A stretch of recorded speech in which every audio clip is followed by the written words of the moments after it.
Hallo.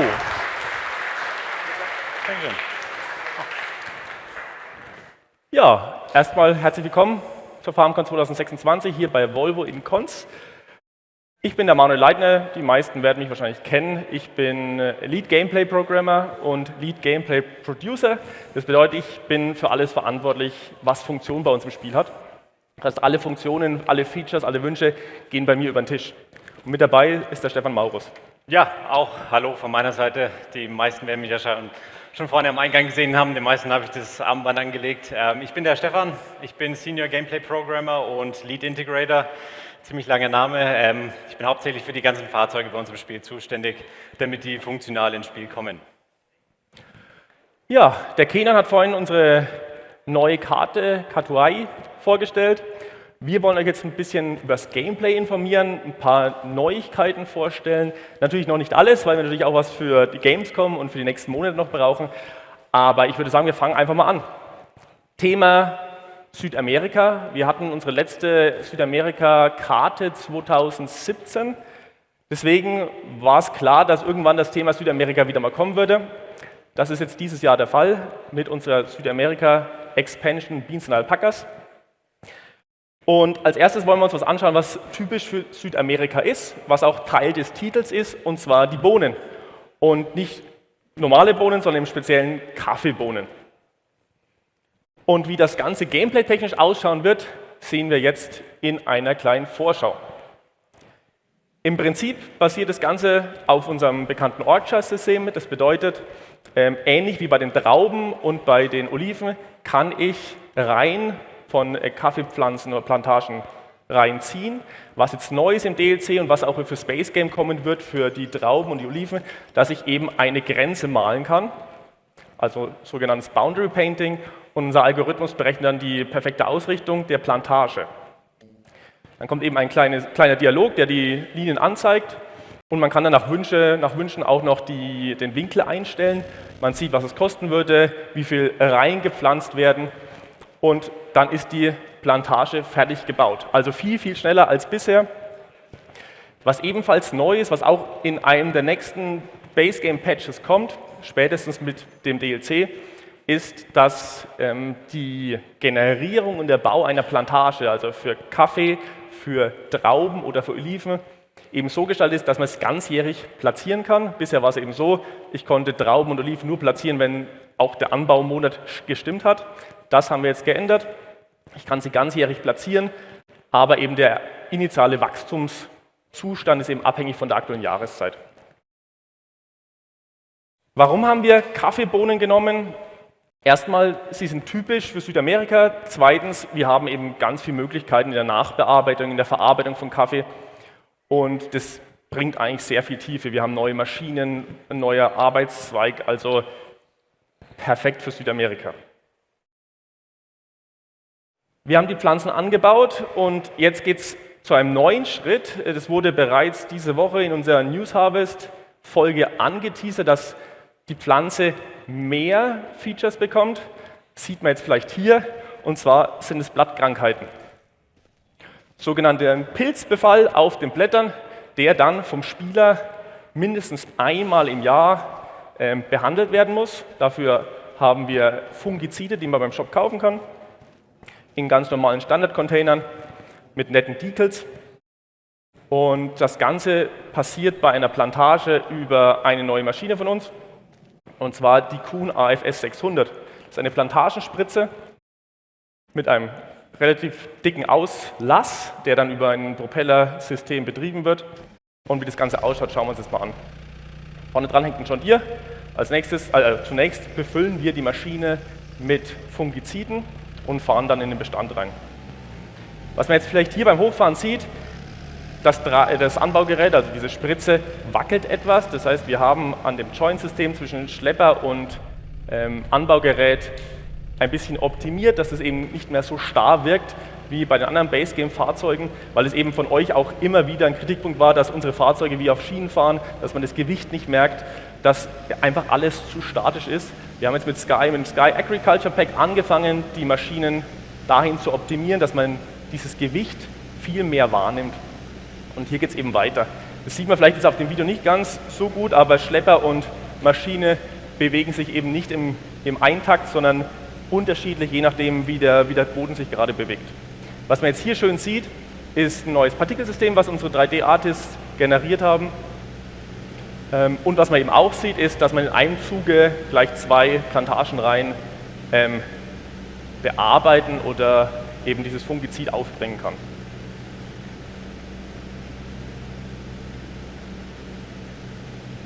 Genau, wie schon gesagt, einmal pro Ernte, aber natürlich, da es ein Eingriff in das Gameplay ist, kann man das natürlich auch abstellen, wenn man es eben nicht möchte. Was man jetzt hier auch noch schön sieht, ist das GPS-System, was der Stefan eingebaut hat, um eben durch die Plantagenreihen viel schöner fahren zu können und sich wirklich auf die Arbeit konzentrieren zu können. Ja, die Pflanzen sind behandelt, als nächstes kommt die Ernte und wie das funktioniert, erzählt euch jetzt der Stefan. Genau, dann springen wir einfach mal ein paar Monate voraus. Jetzt haben wir hier unseren Kaffee, der erntereif ist. Man sieht es ganz gut an den rötlichen Kaffeekirschen, ganz wichtig sind Kaffeekirschen und noch keine Bohnen. Also der rohe Zustand davon sind eben diese Kirschen. Dazu zur Ernte haben wir unseren Case Coffee Express hier, der 200 Multi. Der ist im Endeffekt ähnlich aufgebaut wie ein Harvester für zum Beispiel die Trauben oder die Oliven. Also man fährt über die Reihen drüber, die Reihen gehen in der Mitte durch. Und durch diese Elemente, die ein bisschen wackeln, werden dann die Kirschen runtergeschüttelt und fallen dann unten auf ein Band drauf und werden dann in den Tank befördert. Man sieht hier auch schön, wie die Reihen ein bisschen zusammengedrückt werden. Also wir haben uns Mühe gegeben, wir wollten möglichst buschige Reihen haben, aber trotzdem wollten wir sie durch den Vollernter durchbringen und deswegen haben wir was eingebaut, dass diese Reihen eben zusammengedrückt werden. Weiter sieht man hier auch ganz gut die neuen Partikel, die wir hinzugefügt haben, vor allem die Partikel an der Seite für die Blätter. Also der hat oben so eine kleine Reinigung, wo die Blätter eben separiert werden von den Kirschen. Und ja, wie diese Blätter wegfliegen, also da wurde in der Berechnung von den Pfaden auch Luftphysik und so verwendet, um den Pfad möglichst realistisch aussehen zu lassen und nicht nur linear. Genau, jetzt können wir gleich schon mal das Raw ausfahren, also Tank ist fast voll. Wir stoppen jetzt hier mal und springen direkt zum nächsten Fahrzeug. Da haben wir den New Holland 8030. Das ist ein spezielles Modell für den südamerikanischen Markt, wie man es da häufiger mal sieht. Ohne Kabine, in einer relativ Grundausstattung, also möglichst günstig, aber trotzdem sehr langlebig, dadurch auch, dass man keine zusätzlichen Elemente drin hat. Hinten dran haben wir einen neuen Anhänger, der ist von einem neuen Hersteller, der mit dem DLC ins Spiel kommt. Der ist von Colombo, der CTG 4500. Und dieser Anhänger ist eben genau dafür gemacht, wie wir es hier verwenden. Also man kommt mit diesem Anhänger, dadurch, dass er so schmal ist, schön zwischen die Reihen. Man kann den Harvester entladen, wenn er voll ist, in den Reihen drin. Man muss nicht bis zum Ende fahren und kann dann diese Kaffeekirschen raustransportieren zum anderen Anhänger. Da hinten haben wir schon dann den anderen Anhänger, der wäre ein größerer Anhänger, der würde nicht zwischen die Reihen passen. Deswegen haben wir hier den Überladewagen und laden es dann gleich auf den anderen Anhänger über. Gleich auch bitte darauf achten, auf die neuen Partikelsysteme, die wir hier auch hinzugefügt haben. Also das Entladen, das sieht ein bisschen schöner aus, sieht ein bisschen natürlicher aus, also man hat keine sichtbaren Partikel. Da haben wir uns ein bisschen Mühe gegeben, dass es auch aus dem Tank raus ein bisschen schöner aussieht. Und jetzt können wir auch schon in den anderen New Holland switchen. Ist der gleiche, ist auch ein 8030, aber mit einer bisschen breiteren Bereifung und Radgewichten, die es zusätzlich noch als Option gibt. Und jetzt müssen wir erstmal den Berg hochkommen, das ist ein bisschen steiler hier und wir haben dann doch nur 120 PS. Aber ja, das schafft er ganz gut. Manuelles Getriebe bei dem Schlepper und dann kommen wir auch schon zur Kaffeetrocknung. Sehen wir hier das Gebäude im Hintergrund, das rote Gebäude. Das ist zum einen eine Verkaufsstelle, so wie wir es jetzt hier haben. Wir haben es noch nicht gekauft, also können wir ganz normal unsere Kaffeekirschen dort abliefern. Aber man kann dieses Gebäude auch kaufen und da seinen Kaffee selbst trocknen und dann den getrockneten Kaffee, also die Kaffeebohne dann sozusagen direkt verkaufen. Aber wie hier dann nur die Kirschen. Hier auch, wenn wir mit dem Anhänger abkippen, auch die neuen Partikelsysteme dafür, für die Kaffeekirschen. Und dann können wir gleich mal begutachten, wie es in der Trocknung aussieht. Also es ist hier so ein kleines Gebäude und dort sind verschiedene Tanks und in diesen Tanks werden die Bohnen getrocknet. Und jedes Mal, wenn wir dort abliefern, wird eine Animation ausgelöst. Die sieht man hier, also man sieht die Kaffeebohnen, wie sie auf dem Förderband transportiert werden und eben in diese Behälter, zufällig in irgendeinen Behälter reintransportiert werden. Also jedes Mal, wenn man dort was abliefert, dann kann man sich hier schön anschauen. Und man sieht auch hier im Tank drin die Elemente, die die Kaffeebohnen ein bisschen durchrühren. Da ist auch ein Effekt, dass es so aussieht, als würden die Bohnen geschoben werden. Da haben wir uns auch sehr viel Mühe gegeben. Genau, das war's mit der Kaffeetrocknung. Dann springen wir hier zum nächsten Fahrzeug. Das ist ein Auto von Ford. Also wir haben von Ford endlich auch mal Autos im Spiel. Ein Ford Ranger XL. Es ist eine speziellere Version oder wie man sie auch oft in Südamerika sieht. Also hinten in einer rechten Grundausstattung, hinten mit einer normalen Pritsche drauf, die günstigeren Stahlfelgen und mit dem können wir jetzt zum nächsten Feature fahren. Genau.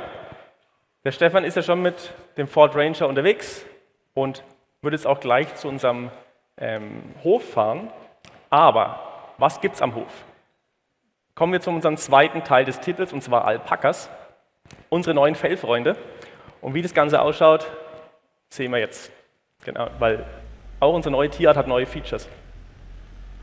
Wie gesagt, wir fahren zum Hof, sehen jetzt gleich auf der linken Seite das Futter der Tiere. Alpakas werden bei uns mit Gras und mit Heu befüttert. Und wenn wir zu unserem Demostall kommen, werden wir auch gleich sehen, dass die Alpakas bereits auf uns warten, denn sie möchten gepflegt werden. Das heißt, wir steigen zunächst aus, machen die Tür des Stalls auf, um den Stall zu betreten. Hat eben auch noch eine Funktion später, diese Türöffnung. Und wenn wir in den Stall oder auf die Weide gehen, sehen wir verschiedene Farben. Wir haben genau 4 Farben für die Alpakas: Weiß, Grau, Braun und Beige. Wir haben natürlich Jungtiere. Und was man vielleicht jetzt hier an der linken und rechten Seite sieht, die Alpakas haben wenig Wolle. Das kommt erst mit den Jahren und mit den Monaten. Und dann, wenn die Wolle komplett ausgewachsen ist, sehen sie eben so aus. Und dann kommen wir zum neuen Gameplay-Feature der Tiere, und zwar ist das Scheren. Aber Scheren geht nicht überall. Scheren geht nur im Stall, deswegen muss ich eine Leine nutzen, um meinen Alpaka in den Stall zu führen, um es dann eben zu scheren. Außer ein anderes Alpaka läuft vorbei und stört uns. Aber ich denke, der Stefan wird es schaffen, das Alpaka in den Stall zu führen, um dann das Tier zu scheren. Wir haben mit Highlands Fishing angefangen, Minigames ins Spiel einzubauen. Und da das sehr, sehr gut in der Community angekommen ist, haben wir uns eben überlegt, wir bauen auch ein Minigame für das Alpaka-Scheren und haben ein kleines Minigame eingebaut mit einigen Herausforderungen. Es ist eben nicht nur einfach hoch und runter scheren, sondern muss eben darauf achten, dass die Maschine nicht überlastet wird, das heißt nicht zu schnell scheren, etc. Wenn man dann fertig ist, spawnt ganz normal neben dem Stall eine Palette mit der Wolle bzw. dem Alpaka-Vlies, was dann eben weiter verarbeitet oder weiter verkauft werden kann. Wenn wir jetzt beim Rauslaufen sind, sehen wir unten rechts in der Tierstatistik den Happiness-Faktor. Denn Alpakas möchten gerne ausgeführt werden, um fröhlicher zu sein oder die Happiness zu steigern. Das Ganze muss ich einmal täglich machen, beziehungsweise einmal im Monat, wenn man mit 12 Tagen pro Jahr spielt. Und die Alpakas muss man genau einmal im Frühjahr scheren. Wenn man das nicht möchte, kann man einen Helfer einstellen, dann kommt der Helfer einmal im Jahr vorbei und gegen einen kleinen Obolus schert er die ganze Herde. Genau, das war der zweite Titel, oder der zweite Teil des Titels. Was es eben noch gibt in Südamerika, ist Zuckerrohr. Zuckerrohr ist eine Fruchtart unseres Base Games, die schon lange dabei ist und langsam wieder mal ein Remake vertragen könnte. Deswegen haben wir das jetzt für die Beans Alpakas Expansion angeschaut. Es ist ein Teil vom Base Game, das heißt, mit dem Release von Beans Alpakas werden diese Änderungen eben auch im Base Game verfügbar sein. Wie das Ganze ausschaut, schauen wir uns jetzt an. Genau, also wir starten einmal direkt beim Shop. Wir haben einen neuen Vollernter gekauft für Zuckerrohr, und zwar einen von John Deere.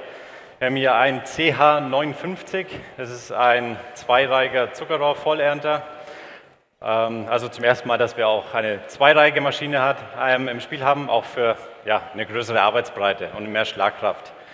Was wir hier direkt sehen, wir haben jetzt auch eine Transportstellung eingebaut für die Zuckerrohr-Harvester. Also man kann sie jetzt auch recht gut auf Tiefladern transportieren.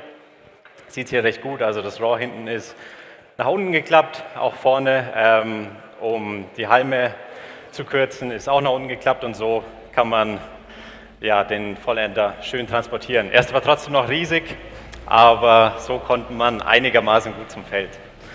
Aber was haben wir davor hängen? Da haben wir noch ein neues Fahrzeug, das mit dem DLC ins Spiel kommt, und zwar noch ein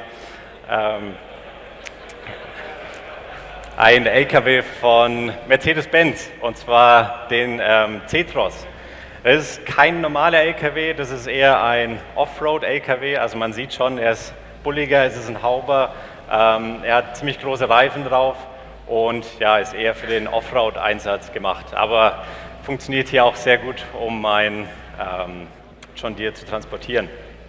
Den wird es auch in verschiedenen Ausführungen geben.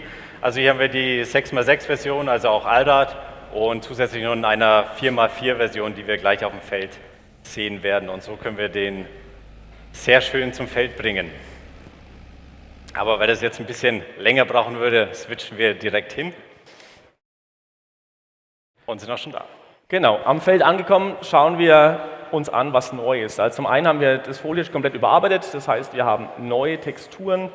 Wir haben das Foliage auf die Reihensaat angepasst, die wir mit Patch 13 ins Spiel gebracht haben. Wir sehen hier nochmal Details vom Zuckerrohr-Harvester. Und wenn die Maschine dann startet, sehen wir eben auch die neuen Effekte, also Einzugseffekte, aber eben auch die Effekte am Förderband. Und jetzt warten wir kurz, bis der Harvester loslegt.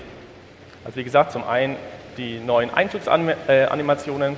Man sieht den Boden, die Bodentextur ist neu, aber eben am Auswurf hinten die Zuckerrohrstücke, die rausfallen, sind alles 3D-Stücke, die auch schön in diesem Förderband liegen. Ja, und wie es weiter mit der Ernte geht, zeigt der Stefan wieder. Genau, also wir brauchen natürlich für die Zuckerrohrernte auch einen Traktor, der nebenher fährt. Und zwar haben wir hier einen neuen Schlepper, den Valtra BH Hightech.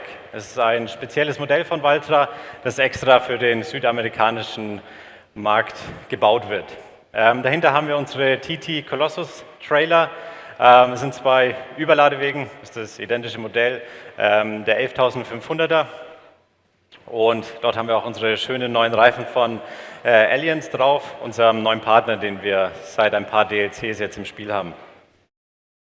Und dann können wir einfach mal einsteigen. Wir haben auch die spezielle Version in einer 3-Meter-Spur-Ausführung, also extra breit. Und so sieht er sehr schön aus, muss ich sagen. Zusätzlich haben wir vorne noch Frontgewichte, die wir konfigurieren können, und so eignet er sich dann perfekt für den Einsatz hier beim Ernten. Ja, hier sehen wir auch wieder die neuen Effekte, also auch wie das Zuckerrohr runterfällt auf den Anhänger, haben wir auch alles komplett überarbeitet, sehr aufgefrischt, und wir haben auch überarbeitet, wie das Rohr an sich funktioniert technisch. Also es ist jetzt auch möglich, kurze Zeit den Harvester allein fahren zu lassen. Also man hat schon vorher gesehen, wir haben den Helfer gestartet und der ist erstmal 100 Meter selbst gefahren und hat das Rohr bzw. den Überladebereich gefüllt mit Zuckerrohr und hat dann gewartet, bis er es entladen kann. Und weil das ein bisschen länger dauert, überspringen wir das hier mal ein bisschen und haben dann plötzlich beide Anhänger gefüllt. Ja, vom Prinzip her sind Überladewegen, die funktionieren ähnlich wie beim Kaffee, was ich vorhin angesprochen habe. Also die nimmt man auf dem Feld, um sie zu füllen, und danach bringt man das Zuckerrohr eben an den Rand des Feldes. Dort wartet dann normalerweise ein etwas größerer Anhänger, also hier hinten haben wir zwei Auflieger stehen, und dort können wir das Zuckerrohr gleich überladen. Sieht ja auch schön, wie das Fahrwerk arbeitet, wenn wir quer übers Feld fahren, also mit den Buggyachsen, die sich schön an den Boot anpassen. Thema Physik, Manu hat es vorhin schon angesprochen, wir haben ein bisschen Verbesserungen gemacht im Setup der Fahrzeuge, wie sie sich verhalten. Hier im Speziellen auch, wenn sie überladen. Also man sieht, oder man spürt viel mehr, wie schwer die Fahrzeuge sind, weil ein ganzer Anhänger voll Zuckerrohr, den man so nach oben kippt, ist schon durchaus ein bisschen schwerer und man sieht jetzt mittlerweile, wie alles ein bisschen wackelt, wie der ganze Anhänger wackelt und so ein bisschen mehr Gefühl dafür bekommt, wie schwer die Fahrzeuge eigentlich sind. Man hat auch wieder gesehen, wir haben hier auch komplett neue Effekte, wie es übergeladen wird, also auch wieder mit 3D-Meshes, die für Partikel verwendet werden. Und dann können wir noch den hinteren überladen. Also der Anhänger, den wir hier haben, beziehungsweise der Sattelauflieger vorne und der Anhänger hinten, sind von Randon, unseren Partner, den wir schon länger haben. Und davor haben wir die andere Version des Tetros in einer 4x4-Ausstattung. Genau. Ja, vielen Dank. Dann kommen wir auch schon fast zum Schluss, aber eine Kleinigkeit haben wir uns noch vorbehalten, die wollen wir euch jetzt zeigen.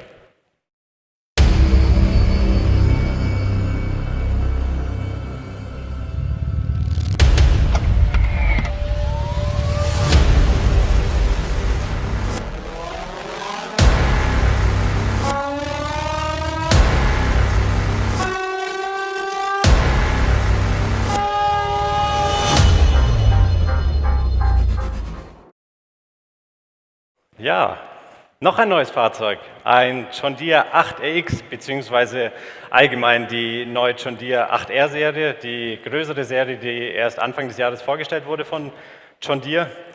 Hier direkt in einer Spezialausführung, das wir auch noch nicht im Spiel hatten. Wir haben hinten einen Zusatztank über den hinteren Laufbändern. Das ist ein Zusatztank, der normalerweise für Flüssigdünger verwendet wird.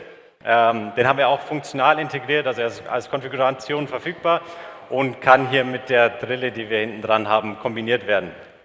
Das ist eine John Deere 3131 FT, ist eine Einzelkornlegemaschine, die in Direktsaat arbeiten kann. Genau, und arbeitet natürlich dann mit dem Tank zusammen, also man kann dann zusätzlich noch mehr Flüssigdünger mitnehmen. Die Drille selbst hat noch einen festen Düngertank, also man kann diese beiden Tanks dann kombinieren, um noch länger mit dem Dünger zu arbeiten und noch mehr mitzunehmen. Man sieht auch, wenn man genau hinschaut, die Schläuche, die von Schlepper dann zur Drille gehen und den Flüssigdünger übertragen. Und haben wir auch schön die Animation gesehen, wie die Deckel hinten zugehen, haben wir uns auch Mühe gegeben, dass das möglichst realistisch aussieht. Und jetzt können wir hier einfach mal anfangen zu arbeiten. Man sieht auch die Animationen hinten, die einzelnen Aggregate bewegen sich, passen sich dem Boden an und so können wir hier das Feld direkt legen mit Mais.